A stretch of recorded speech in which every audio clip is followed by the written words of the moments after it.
মধ্যে পার্থক্য থাকবেই। এমনকি আল্লাহ মানুষের মধ্যে তাদের বর্ণের ভিত্তিতে, তাদের জাতিগততার ভিত্তিতে পার্থক্য করেন না, বরং তিনি তাদের হৃদয় ও তাদের কর্মের দিকে লক্ষ্য করেন।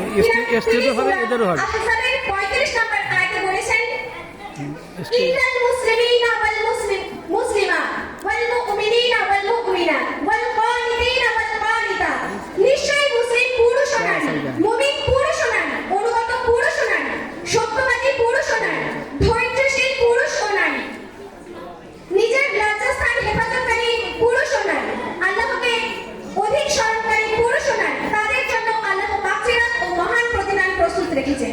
এই আয়াতে স্পষ্টভাবে বোঝা যাচ্ছে যে মহান আল্লাহ তাআলার নিকট পুরুষ ও মহিলা আধ্যাত্মিকতার দিক থেকে তাদের নৈতিক কর্মের পরিপ্রেক্ষিতে সমান, এবং কুরআনের আরো অনেক আয়াতে এই বিষয়ে প্রমাণ আছে যে আল্লাহর কাছে নারী পুরুষ উভয় সমান।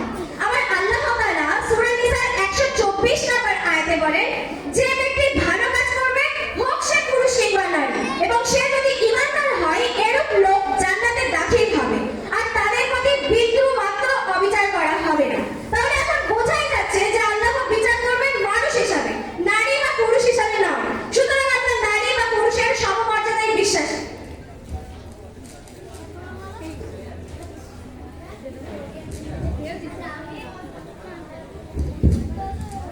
এখন আমাদের ছেলেদের পক্ষের স্পিকার মোহাম্মদ ওমর ফারুক তার পক্ষীয় প্রতিনিধিত্ব করছে সবাই 5 মিনিট।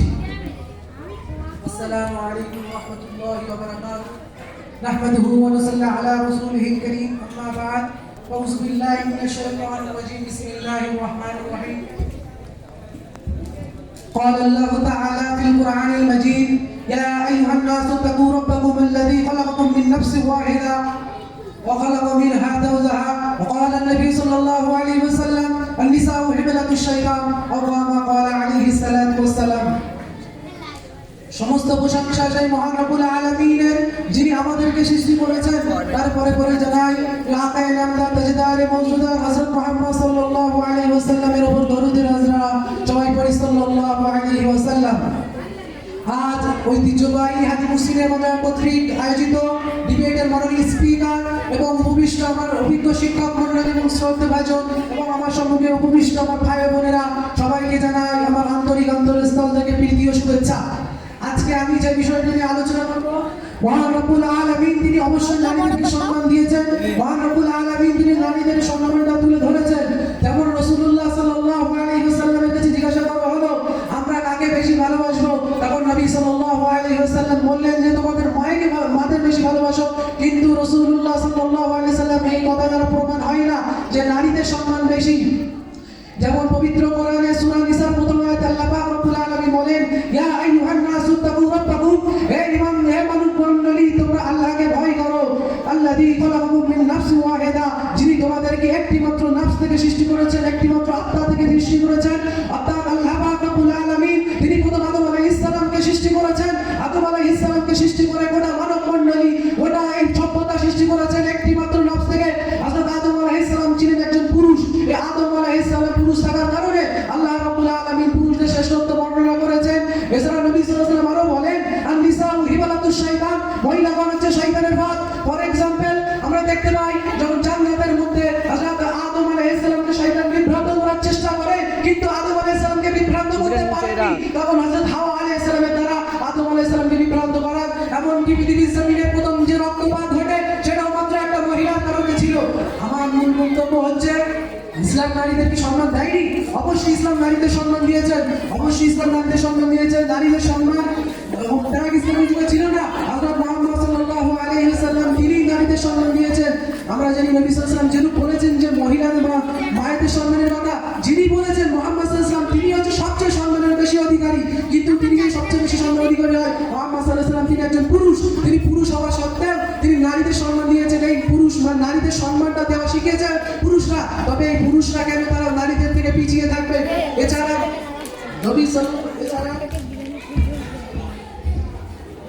এছাড়া একজন নারীর উপর পুরুষের সর্বদা কর্তৃত্ব থাকে। একজন মেয়ের জন্য তার বাপের কর্তৃত্ব, একজন স্ত্রীর জন্য তার স্বামীর কর্তৃত্ব থাকে, একজন তোমার কন্যার জন্য তার বাপের কর্তৃত্ব থাকে। যেমন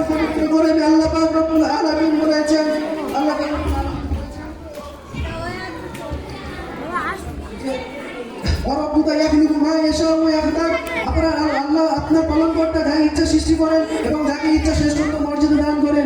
এখানে আল্লাহ পাক রব্বুল আলামিন তিনি পুরুষদের শ্রেষ্ঠত্ব দিয়েছেন। এই শ্রেষ্ঠত্ব দান করার নিয়ে কারণ তো অস্বীকার করার কোনো মানে নাই, কোনো হচ্ছে সুযোগ নাই। এছাড়া এমনকি ঈদের চাঁদ দেখার ব্যাপারে 2 জন মহিলার সাথে একজন সমান। অর্থাৎ আমার মূল বক্তব্য, ইসলামে নারীদের সম্মান দিয়েছে, কিন্তু এই সম্মানটা পুরুষের সম্মানের সমান নয়। ধন্যবাদ আমাদের ছেলে পক্ষের স্পিকার মোহাম্মদ ওমর ফারুককে। এখন ছেলের পক্ষে যে বক্তব্য দিয়েছে তা খণ্ডন করার জন্য মেয়েদের প্রতিনিধি স্পিকার 2 মিনিট সময় পাবে। মাননীয় স্পিকার এবং আমার শ্রদ্ধেয় শিক্ষক শিক্ষিকা, আমার বিপক্ষ দলেরা বলেছে আর নিসা